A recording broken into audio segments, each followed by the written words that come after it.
Hi there and welcome to this ACCA mock debrief video. My name's Sean Purcell and I work with the ACCA as an expert tutor, and I've been doing this with the ACCA for over 25 years now, and I hope to share with you all my experience so that you can perform to your absolute best in your ACCA Strategic Business Leader exam. The purpose of this video is to concentrate on debriefing the mock, but before I do so, I want to remind you of a couple of things. The first thing I want to talk about are the key exam issues as described in countless examiner reports associated with students in the SBL exam. I'm then going to take you through the mock and walk you through the process I would follow when sitting down in the exam for the first time, and show you how to use your reading time as effectively as possible. And then once I've clarified and explained these issues, we will look at the mock and I'll demonstrate techniques that you can use and copy yourself to get the most out of each question in the exam video debrief. So looking at the key exam issues in SBL, firstly, I would say it's really important for you to review the examiner's comments. And these examiner's comments are published on the ACCA website after every exam. And you can review a video specific to SBL examiner reports, which I've recorded and which is available from ACCA resources associated with SBL. The areas that the examiner seems to comment on time and time again from an exam technique perspective are, firstly, time management, and students continue to not appropriately allocate their time correctly, and this leads to an inability to answer all of the paper. Also, many students write answers without any real focus on the marks available, and I'll say a little bit about that. And then finally, people don't maximize their marks by delivering answers which really don't follow an appropriate layout. Talk a little bit about that. So let me quickly remind you of what you should do in each of these areas to maximize your chances of exam success. Firstly, let's have a look at time management. And when sitting down for your exam, it's really important that you have a strict budget of how you allocate your time in an exam which is 4 hours long. Yep, so 4 hours long equates to 240 minutes in which we need to maximize our marks. In terms of how long it takes to read, I would say that a well-practiced student should be able to read and plan their answer in approximately 40 minutes. But if it takes you a little bit longer, you should adjust your time budget according to how long it takes. But it really shouldn't be taking any more than 60 minutes. So assuming it takes 40 minutes, and if we take 40 minutes from our 240 minutes, that leaves us with 200 minutes to get 80 technical marks. You'll see here that I've actually divided by 80 marks and not by 100, as the 20 professional skills marks available in the SBL exam take no time at all to acquire, and they're determined by how you focus your technical marks in accordance with the particular professional skills marks that are being tested. So your budget using this formula would suggest your timing should be 2.5 minutes per mark. And you really need to apply this very strictly to every question. And personally, I would suggest physically writing down the start and finish time to each subsection you complete. Basically, with regards to time management, I would think of your approach as follows, and you really should be thinking your exam as a project management exercise in mark acquisition. So assuming we have our time management organized, let's not forget about mark focus. And it's really important that the number of points you make are a reflection of the marks that are available. And then in addition to mark focus, students seem to forget that to maximize marks in the exam, they really need to help the marker easily identify the points that they're making. And therefore, it's really important to make the job of the marker as easy as possible. And you do this by giving the marker a clearly structured layout, lots of white space, subheadings where appropriate, and this will clearly differentiate the points from each other, whilst at the same time, following my earlier point, making sure that the points you give reflect the marks that are available. So, in terms of the key exam issues, time management, mark focus, and answer layout. And having reminded you about these areas, let's now look at how we can read the large quantity of information that we are given on the SBL exam.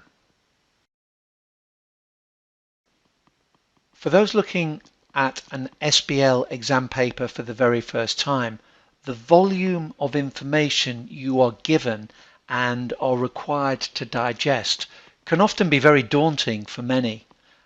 In this session, I want to share with you some techniques that will make this process more manageable and hopefully help you to retain the information given much more easily. So we're going to be using the mock you looked at to show how we can approach this reading and evaluation of each of the tasks in the most effective and memorable way possible.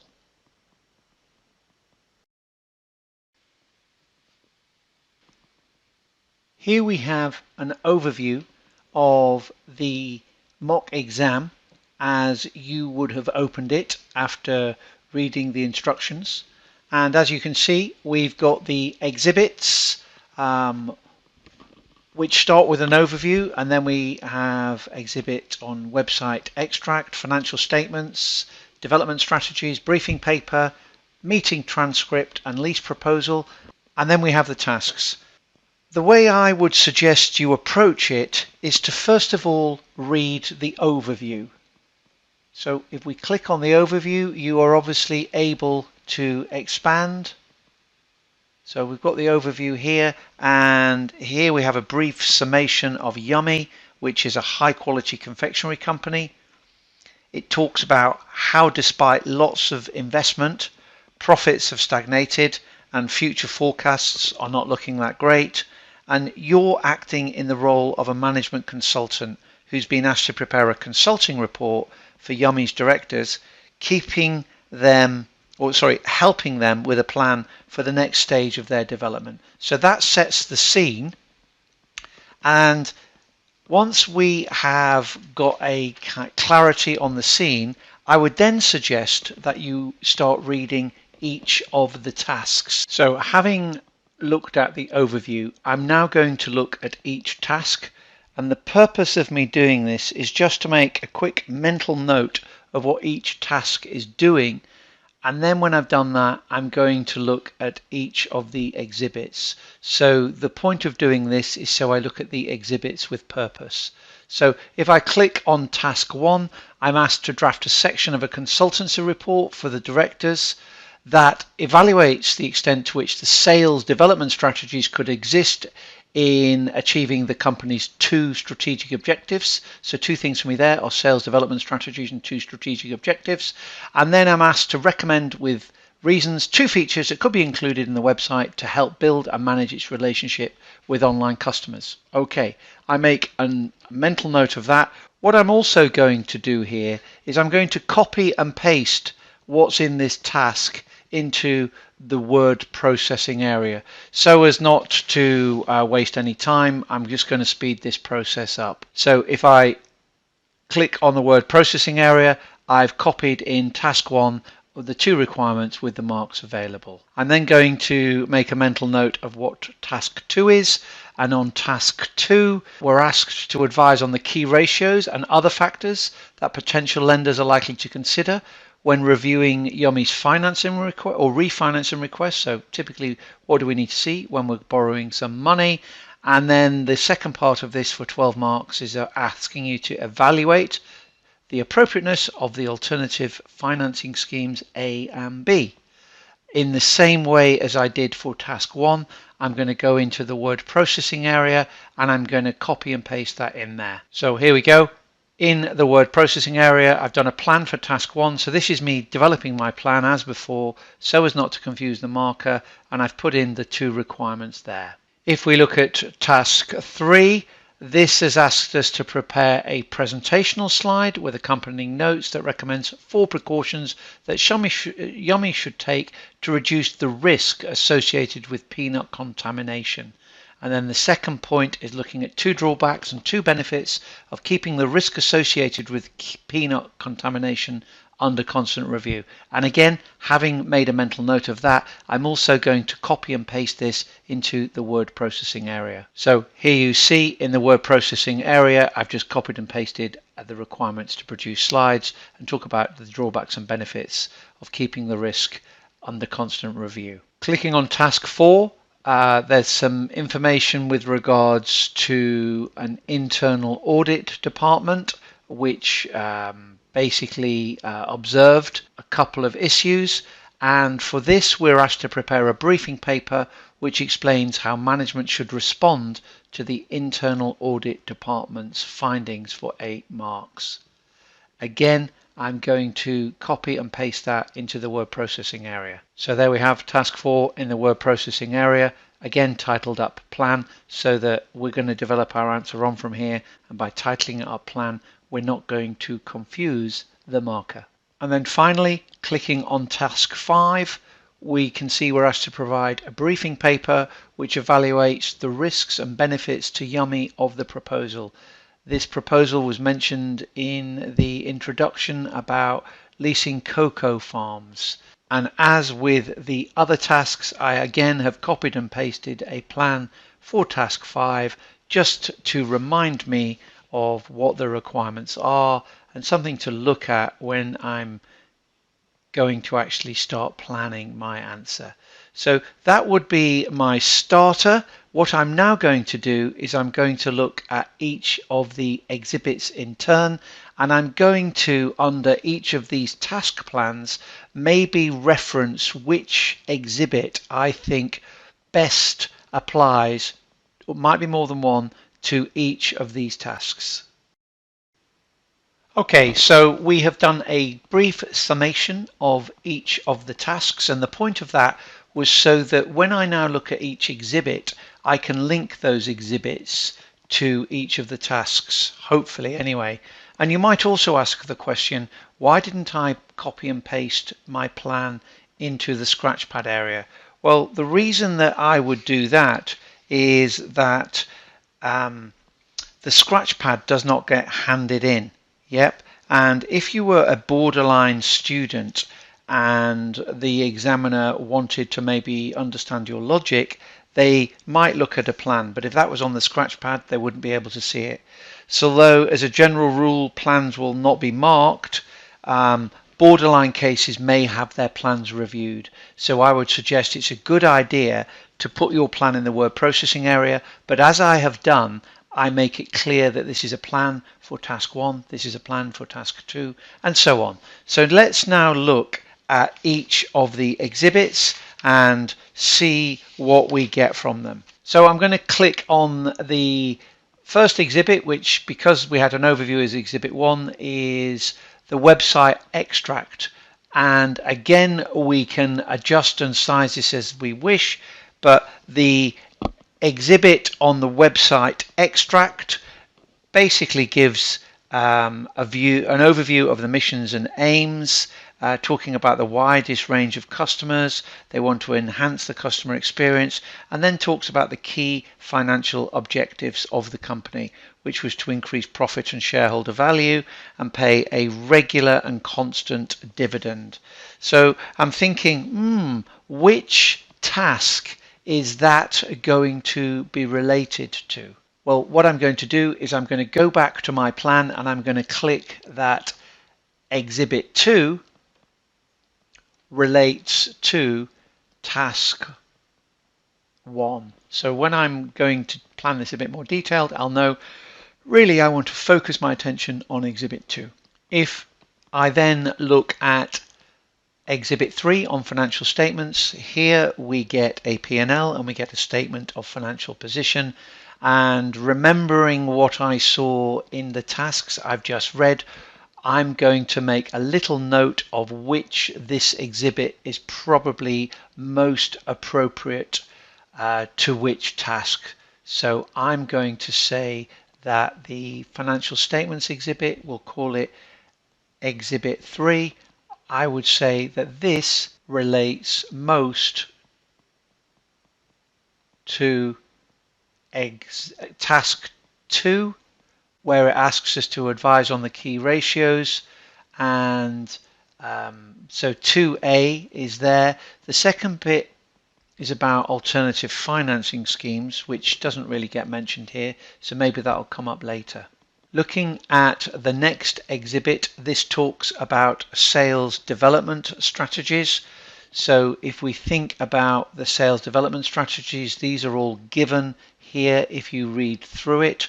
So again, I'm thinking, all right, sales development strategies, to which task is this most related? And here I'm going to add, again, it's related to task 1, where we're asked to evaluate the extent to which the sales development strategies could assist in achieving the aims. So when I come back to do a more, I'm looking at Exhibit 2 and I'm looking at Exhibit 4.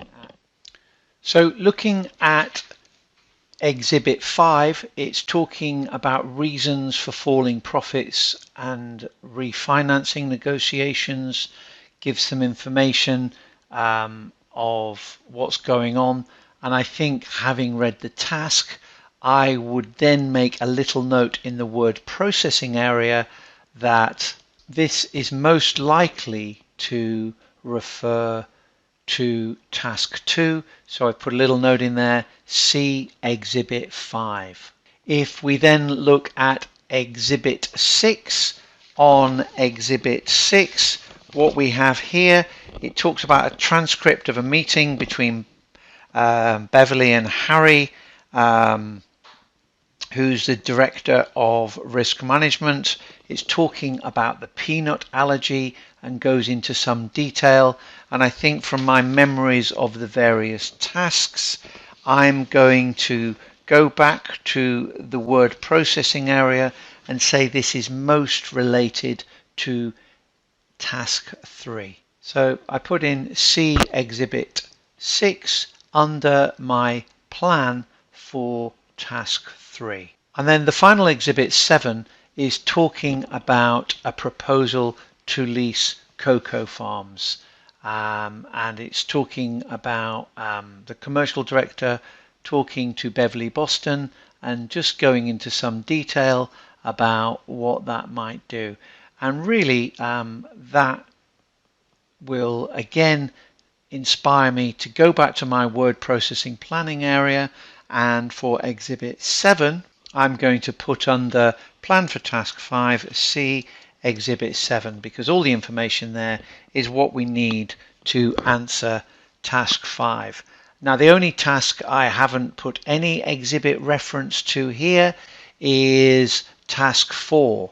And really, I think the way in which I'm going to answer task 4 is use most of the information that is provided in the introductory paragraphs to this task. So the reason I have constructed plans in the word processing area like I've done is what that does for me is it helps remind me which exhibit relates most to each task. And what that stops me doing is then reading the task again and thinking, oh my goodness, which task, which exhibit links, because I've given myself a little reminder. And I think that will make it much quicker for you.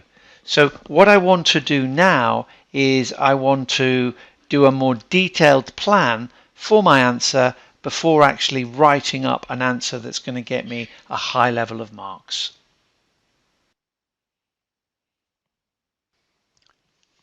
So we're now going to have a look at task 1.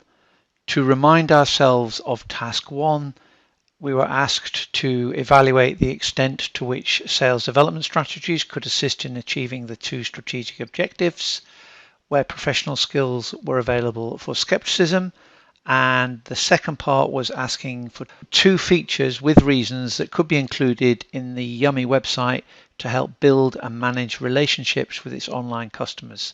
So if you recall, we started to do a plan in the word processing area. So in our plan here for part A, we talked about looking at exhibit 2 and looking at exhibit 4. So if I have a quick look at exhibit 2, what we had here was the strategic objectives. And if we looked at exhibit 4, this went into various strategies that the company could use to develop its sales.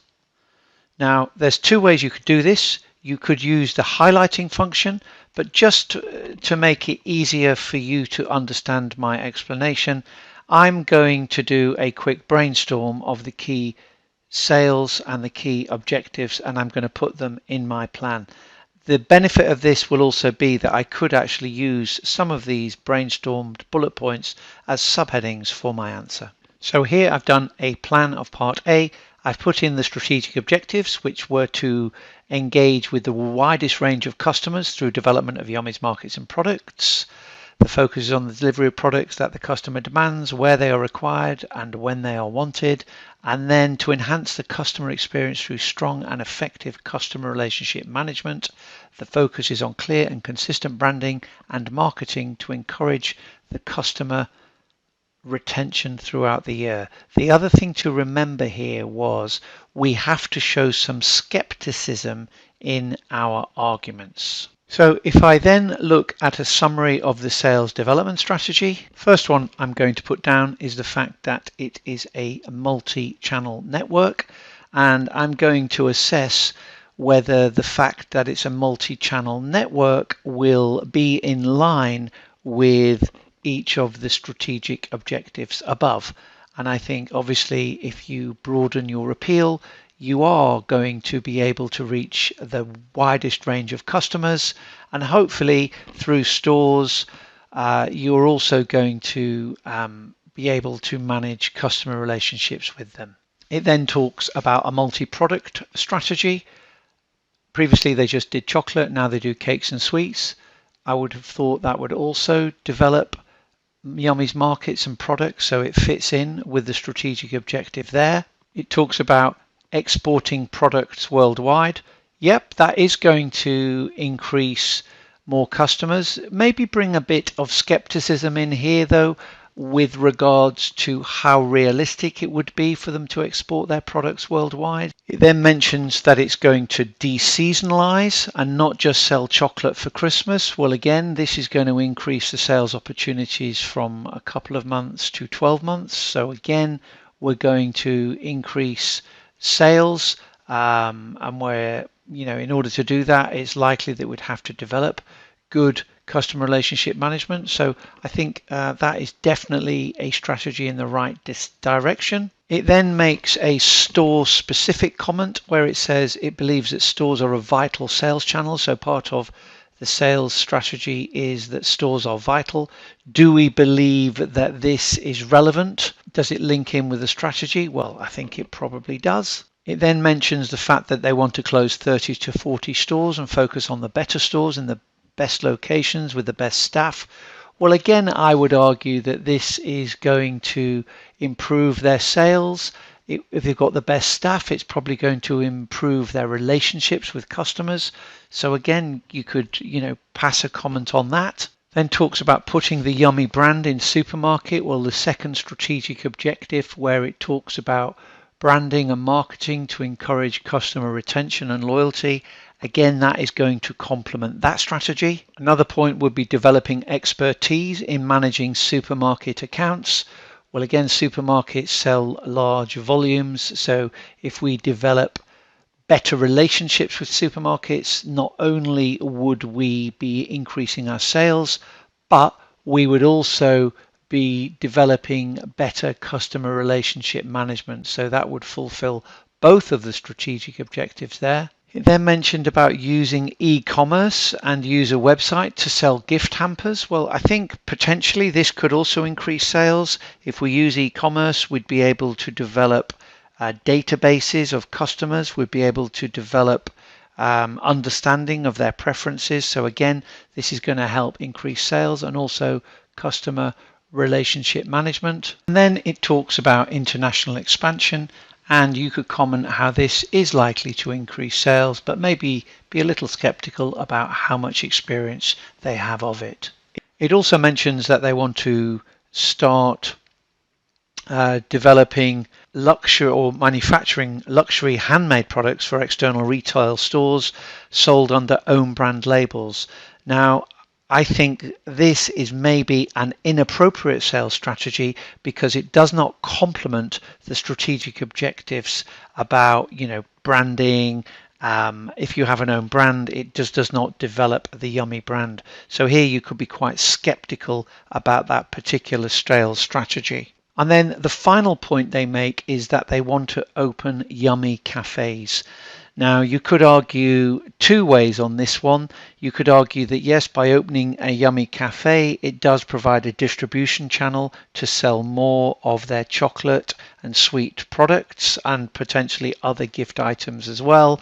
But you could also say that maybe the running of a cafe is not their core business, and it could lead to them not being successful because they have had not any experience on this in the past. You could probably also talk about how it complements the branding objective, and by having a store is a great way of getting your brand out to the general public. So, from that one point, there's maybe 2 or 3 marks you could get. So if we were to look at what we've said here and were to count up each of these points, we have got multi-channel network 1, multi-product strategy 2, export products worldwide 3, deseasonalize 4, store specific 5, close the stores 6, put Yummy brands in supermarkets 7, develop expertise in managing supermarket accounts 8, e-commerce 9, international expansion 10, luxury brands 11, open Yummy cafes 12. So we need to get 16 marks. That's just the basic 1 marks we've got, and we've shown in our discussion that we can get probably 2, even 3 points on some of those. So that is the foundation stones for a very good answer.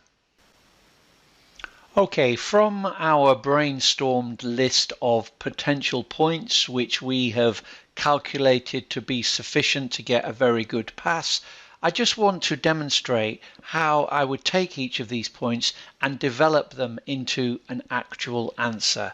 And what I've done down below here, I've titled up Answer to Question 1, and just to contextualize it, I've said in reviewing the sales development strategies and their ability to achieve the company's strategic objectives, I would observe the following. And just to show you how I develop a point, I then do a subheading, develop a multi-product strategy, which was one of the brainstormed points above. I then give a articulated sentence, verbs and adjectives explaining by developing products in addition to chocolate products like cakes and sweets, Yummy would be able to increase revenue streams and reach a wider audience, complementing the strategic objective of engaging with a wider range of customers and markets. And then I leave some white space, so I'm making a clear distinction between the point I've just made and the next point. I'll say also, if Yummy brand is applied to the cake and sweet products, this will help complement the strategic marketing objective of increasing the brand awareness of Yummy. So by laying it out in that way, I make it very easy for the marker to follow, and if you just follow through on the other bullet points with developed sentences with subheadings of a similar nature, you will score very high marks. If I just quickly look at task 1B, where it's asking us to recommend with reasons 2 features that could be included in Yummy's website to build and manage relationships with online customers. Really, I would just think about how this works in real life. How do companies put things on their website to build and manage relationships with me? What do they do? All kinds of things, and the answer gives many suggestions. I mean, personally, they might ask you to sign up for a newsletter. You might ask to enter a competition where you give your details. You sign up for a free trial. All kinds of things could be used. We only want 2. There's 6 marks. We want to therefore be expecting no more than 3 marks maximum for each point, and we just need to make sure that the points we make get across that we are thinking with a bit of commercial acumen. The answer gives many more than 2 features. That's purely for tutorial purposes, and only 2 are needed. I'd also say the answer gives a block paragraph, and from how I've described 1A, I think you should probably split those paragraphs up and leave a bit of white space to make it clear to the marker, here's my point, white space, here's another point, white space, here's another point. Just better for presentation. So let's summarize the key takeaways which we have learnt from reviewing task 1. First of all, it's really important, as I demonstrated, to have a mark acquisition strategy. When we were making a plan of what we were going to say, it was all driven by how many marks were available. Academic models can catalyze your thoughts, but there are no marks for just regurgitating them in the exam, and the key skill is to connect the information and draw your conclusions from it. So here we were connecting the sales strategies with the strategic objectives and commenting whether we believed that they complemented each other. That's the key skill.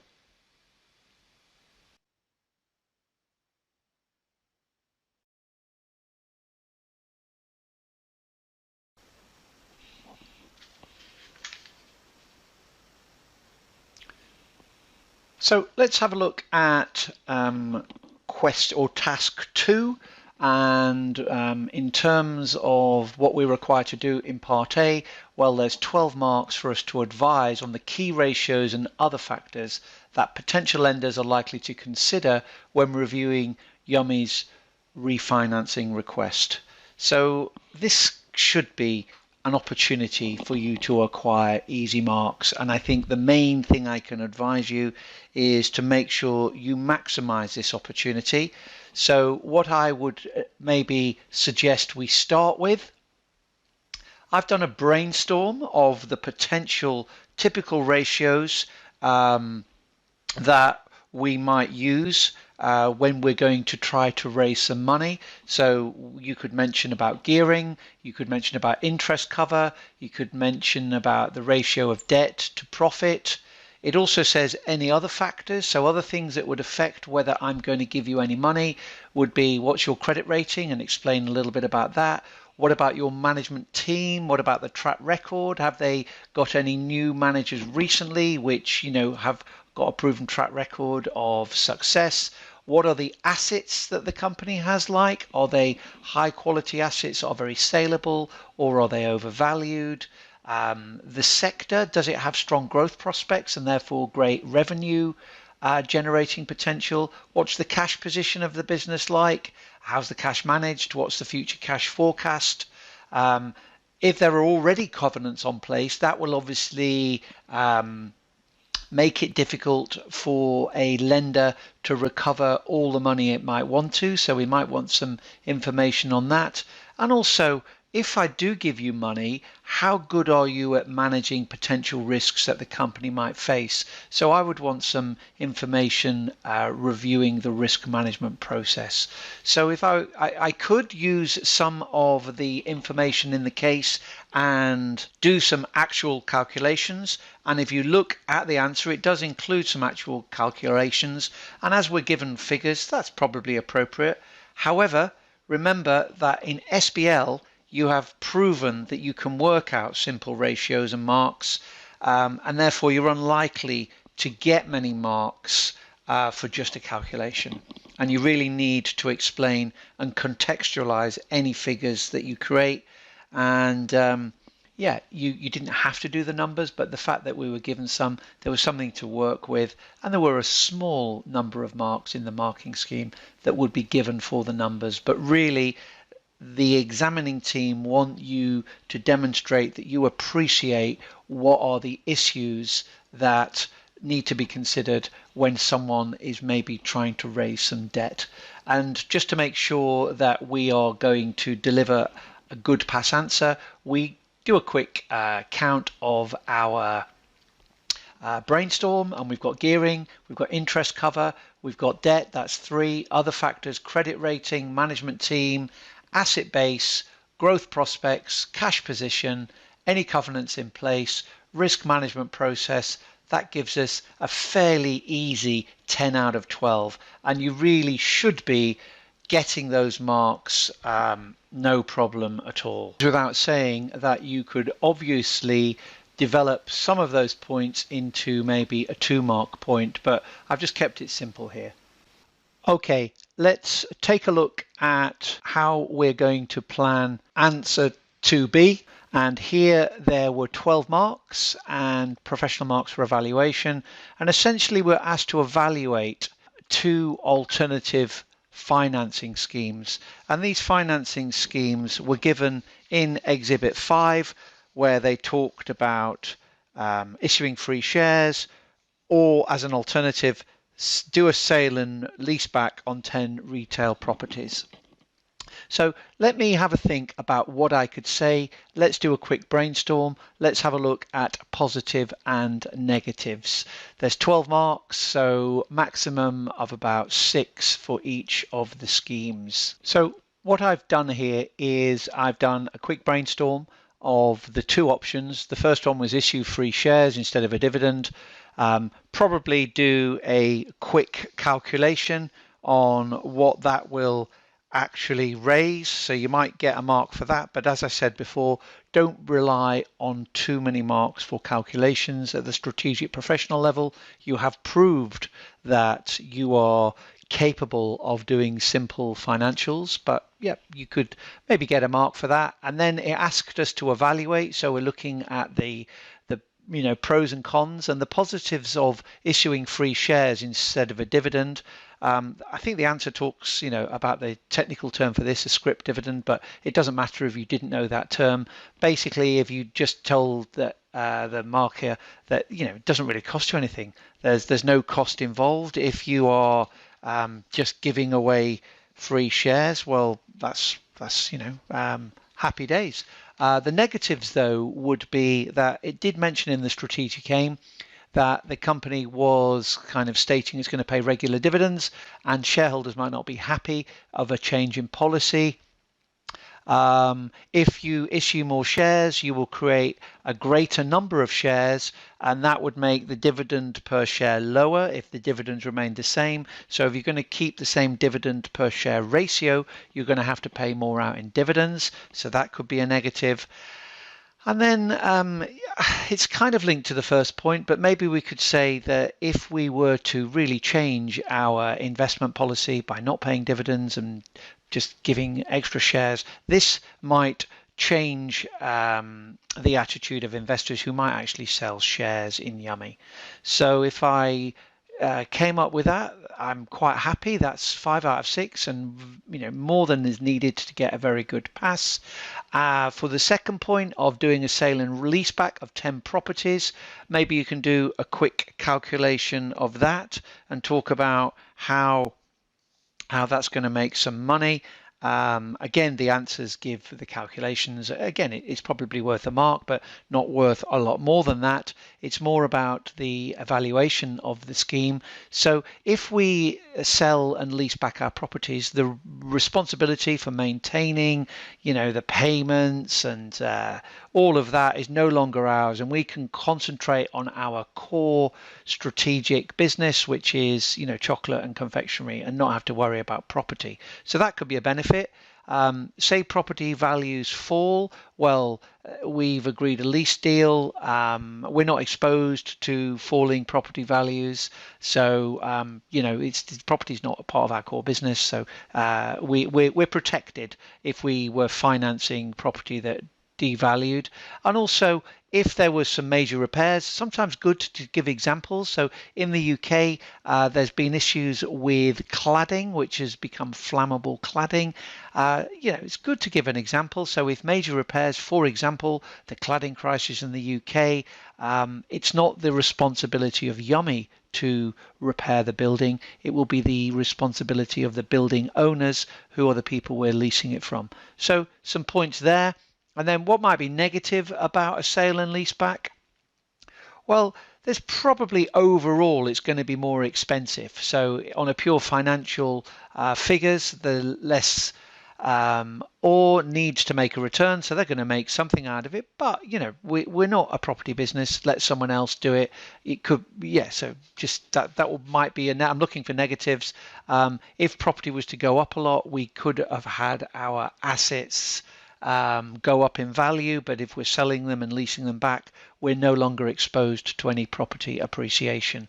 But again, that's not our core business. And let me count the points up. I've got 6 on that. So again, I'm not encouraging you to do a bullet point here. These are my brainstorm plans. I've thought in my head, how many marks can I get from this brainstorm? I separate them into articulated sentences. I do subheadings, positive and negative, leave some white space, and that's an excellent answer. But it only came from the fact that I've spent a little bit of time thinking what I could say, thinking about the marks available, creating a plan, and making sure I've got balance between, in this case, free shares and sale and lease back, and that creates a great answer for me. Let's look at the key takeaways which we can learn from doing task 2. And I think it was pretty clear how we were very, very focused in our mark acquisition strategy here. We were really thinking, what can we say to get the marks that we needed? Brainstorms also helped just get a few more points, a few more ideas. So make sure you do that. And also, if you are doing calculations, remember you're not going to get many marks for just doing a calculation, and you need to add value by talking about the consequence of what the calculation says and the so what. Also, in part 2b, planning our answer enabled us to get a really good balance between the two parts to the question. Yep, so that's really important as well.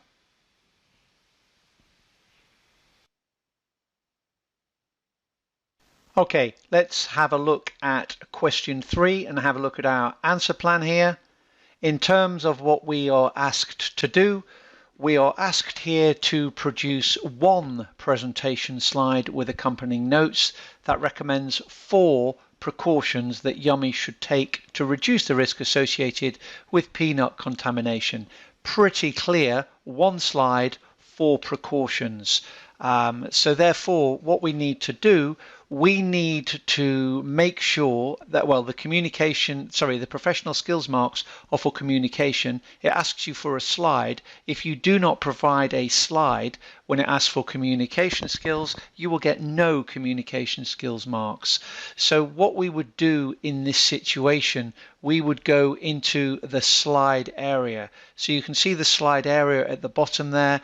Only do slides if it asks for them. It's amazing reading the examiner reports how students give slides just because they want to. Only use slides if you are asked. And remember that most of the marks are going to be awarded for the notes. And also there needs to be clear reference between what's in the slide and the note. So let's have a go. So let's have a go at doing slide 1. I'm just going to speed this up. So there I have my slide. I've come up with 4 points because that is what it required us to do. But as I said, most of the marks are going to be awarded for the speaker notes. So what I think we need to do is we need to take this and we need to copy and we need to paste it down here. So I'm going to say note to point 1, maybe a dash, clearly visible labeling may contain peanuts, and then below that I'm going to give some notes. This is where you're going to earn the marks. I'm also aware in my head that there's probably 2 marks for the notes, so I'm going to try and give 2 separate, distinguished by white space sentences. So here what I've done, I copied it down and I might just make that clear. I mean, it's pretty clear. Maybe just put it in bold. So note to point 1, clearly visible labeling, and then I explain when labeling products it would be more prudent to make it clear that the confectionery and cake products may contain peanuts, as peanuts are used in the manufacturing process within Yummy, even though they're not an ingredient in the particular product on which the warning label is attached. I've got a slight spelling mistake there, but it is not an examination of English eloquence and you would be forgiven for that. I'm probably going to get a mark for that, and then I make another note below explaining this first point about clear visible labeling.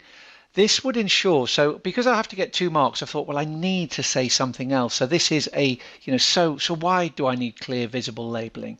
Well, this would ensure that customers who are particularly sensitive to even the tiniest traces of peanut can be warned so that they can avoid Yummy's products. From a legal perspective, they're also likely to be protected in case anyone tries to sue after suffering an allergic reaction, probably say, to peanuts.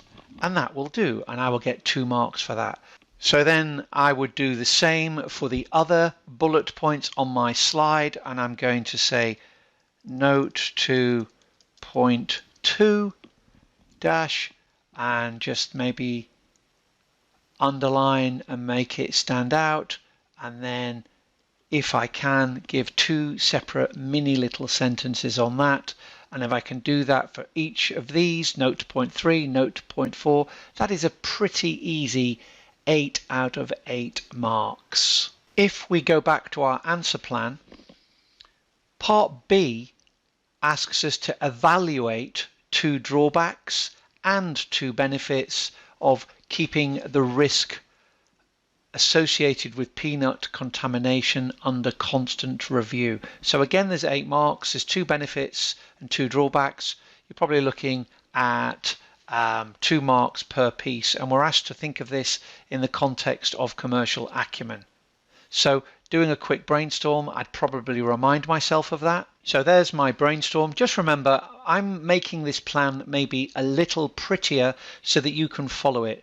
In your exam, the plans are for you, for nobody else, so as long as you can understand and read them, that's fine. So what could I potentially say here? We've got to do 2 drawbacks, we've got to do 2 benefits, so I would probably think something along the following lines. So here the drawbacks are that if you're going to constantly be reviewing the risk, that is obviously going to incur a lot of management time and effort. Yeah, you might want to, I mean, we've got to try to get 2 marks out of this. And if I'm honest, I'm kind of struggling maybe to get quite as easy marks as I would have got for 3 part A. But maybe think about the commercial cost of that and whether, because commercial acumen is a professional skills mark, is it worth doing it? The risk isn't really changing. Maybe it will make it difficult for managers to look at other risks because they're tied up looking at the peanut risk. So that could be a drawback. The other problem could be if we're just doing it all the time, we may become a little complacent, and ironically, the checking of it will maybe become, ineffective, and we might, through our familiarity, not see any change in risk. So sometimes having a fresh pair of eyes can sometimes highlight things as opposed to just regularly checking. A good example would be, security people at the airport tend to have to change their jobs every 15 minutes because it's really important that they remain alert, and to help them remain alert they have kind of rotation of the tasks they do because their job is really important. But if you're just looking at x-rays of bags all the time, you could become a little bit complacent. So that would be a drawback. Obviously, a key benefit would be if there is a contamination risk, it's going to be really identified straight away. We're able to take immediate action. We're able to prevent any contamination, and yeah, that would be a great thing. And it could lead to competitive advantage that, some consumers might know that we take this very, very seriously. What else could there be? Well, maybe if we do have a proper risk review process in place, if something does happen, we will likely have come up with mitigating activities to deal with any problems identified. So yeah, it would be very quick to solve things, and we're forewarned is we're prepared and ready. So that would be something I would have as 4 separate subheadings.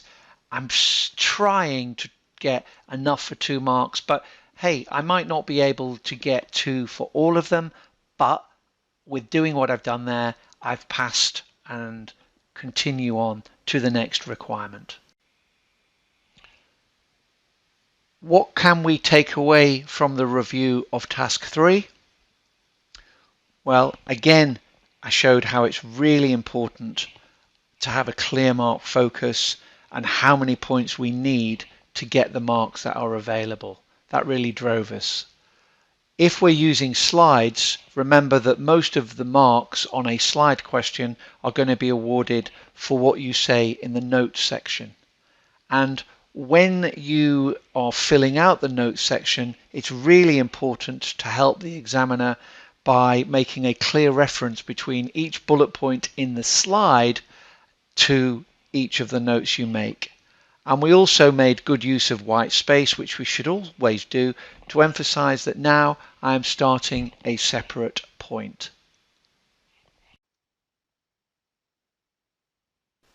Okay, let's have a look at question 4, and as I did previously, I copy and pasted this into the word processing area. Shorter question, this one, so remember about your time, 8 marks. This is going to be no more than 20 minutes. You're asked to prepare a briefing paper which explains how management should respond to the internal audit department's findings. Well, this didn't really have any linkage to anything in the exhibits, and I'm going to just maybe paste in here, just in case I've missed anything, the introductory description of what had gone on. So I've just copied and pasted the preliminary text to question 4, and essentially what had happened was the management, or 3 of them, had pretty much refused to implement new procedures, and you're asked to basically talk about how should you respond. Well, I'm thinking, what's going on here? What can inspire me here? What could inspire me? Well, maybe change management. If I'm thinking about change management, I might brainstorm the following. You could use this, change management, but you don't have to. But I'm just trying to find some kind of catalyst to help me get as many marks as I can. Basically, flatly refused to change. And I think probably the first response that needs to be made would be, this is not acceptable. You've completely ignored what we've asked you to do. It's very important. So I think you'd communicate that it's completely unacceptable. What else should you do? You should probably put those 3 stores on special alert so that the internal audit go back and have it in the diary to go back on a couple of occasions to check they are doing as we wish them to do. Maybe we need to educate them on why it's so important to follow these procedures so that they understand, so we get buy-in from them.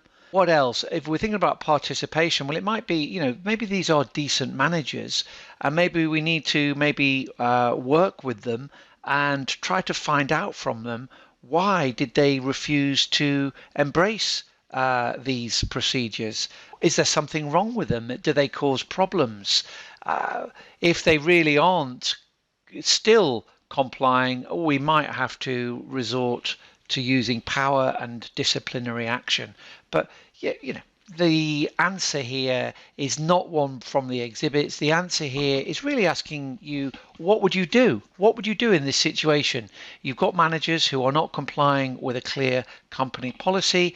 What should you do to make sure that they do comply? And hopefully you can draw on some lessons in life here, but we're in an exam, we've got 8 marks. We want to try to, if we can, get at least 6 nice little separate paragraphs separated by white space, and that should enable us to get a good pass. The professional skills marks here were for analysis skills, and always important when looking at the professional skills marks advice, the latter bits there, and it says in considering the findings of the internal audit department. Well, the internal audit department had found that they basically had reverted back to their old system in 3 stores, and just be aware of the marks when we're doing it. As this is shorter, be aware of your time. Well, not just because it's shorter, we're aware of our time on every single question. What were the key takeaways from task 4? Well, as always, it's so important to plan. Hopefully you're understanding how important it is to plan. And also, where we're struggling, try to search for inspiration from what's happening in the task. In this case, there was change taking place which they weren't embracing, and how typically would we manage change? And that just got us a few ideas which otherwise we might not have got. And as always, mark focus was driving our thoughts, driving our points, and we weren't resting until we had sufficient to pass. So some great takeaways from task 4.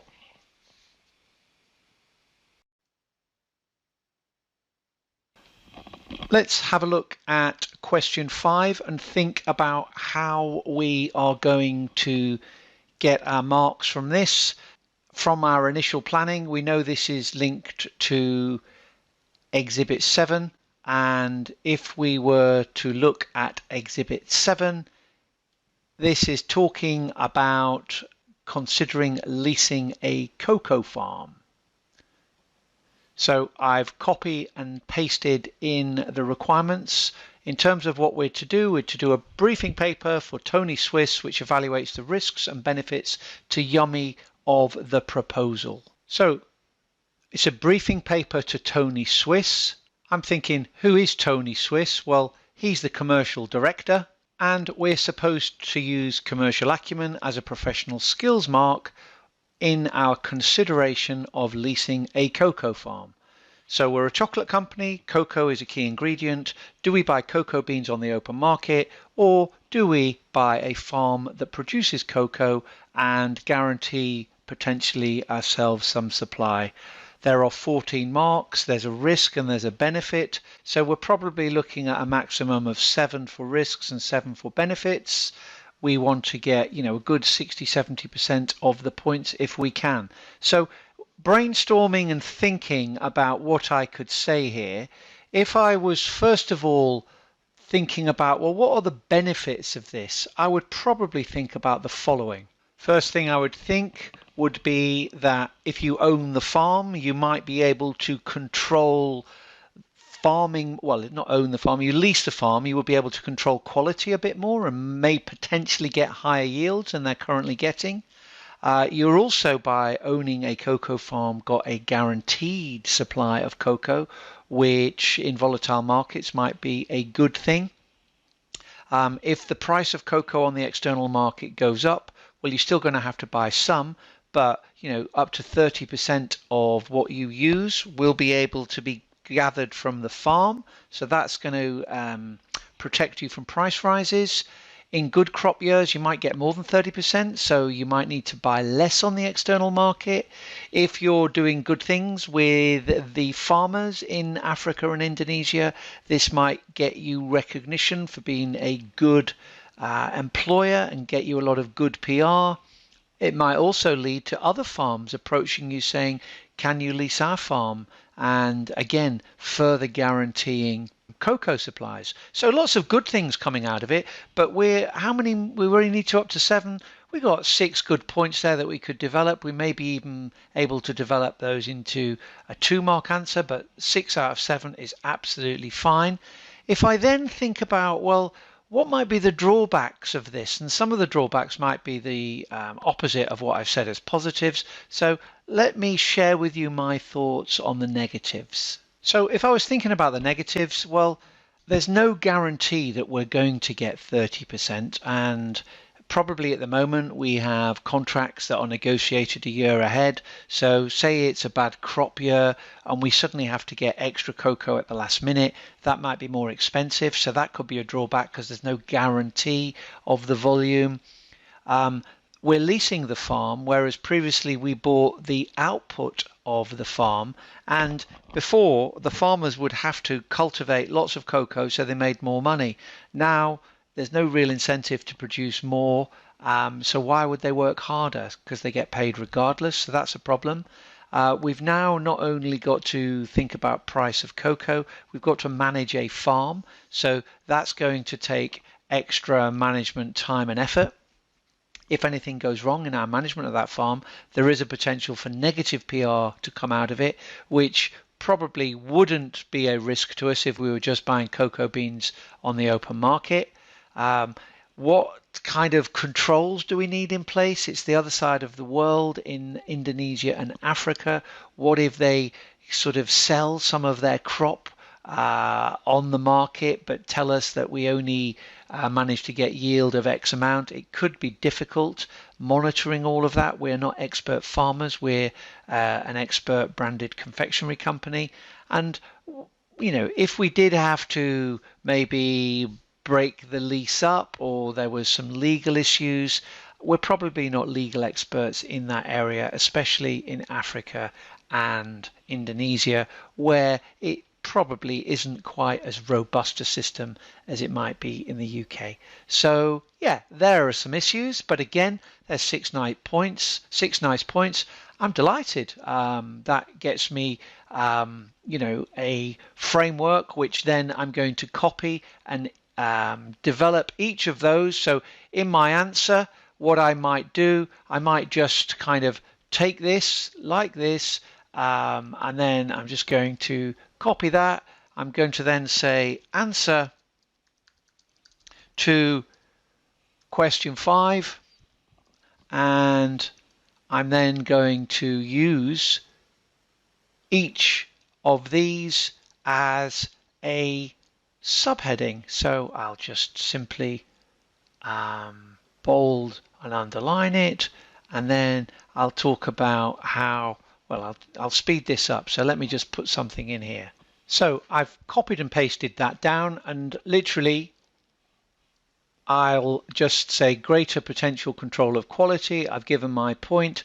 I'll do then another point which I've separated from the previous one by a white line, and so on. So you can see the benefit of actually writing some plans in the word processing area creates for you an instant set of subheadings which we've already checked are reflective of the marks needed, and is actually a much quicker and effective way of creating a really good answer. So hopefully by demonstrating this to you, you will appreciate the benefit of doing a plan.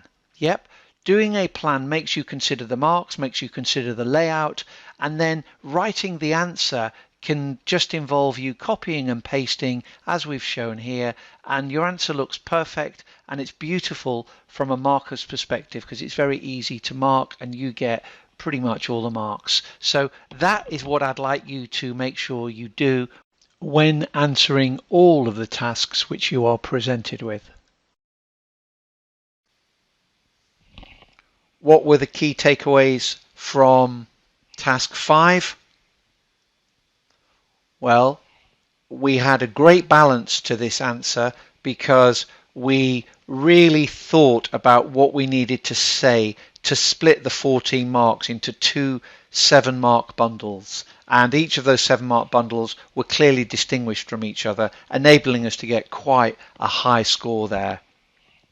Also, when thinking about the points you are making, always look through the lens of the professional skills requirement, and here we were thinking with a mindset of commercial acumen when making those points.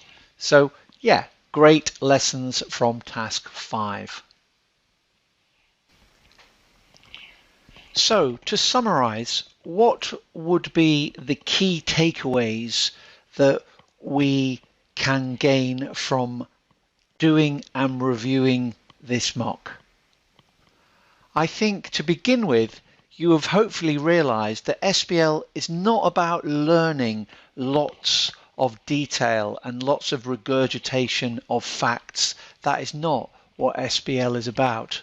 What you need to do on SBL is certainly understand some of the academic concepts and theories and what it relates to, but you don't need to learn it in minute detail because SBL is an applied exam and not a technical exam. Yep, so you need to be inspired by what the theory talks about to help you suggest solutions to issues which will be brought up in the scenario.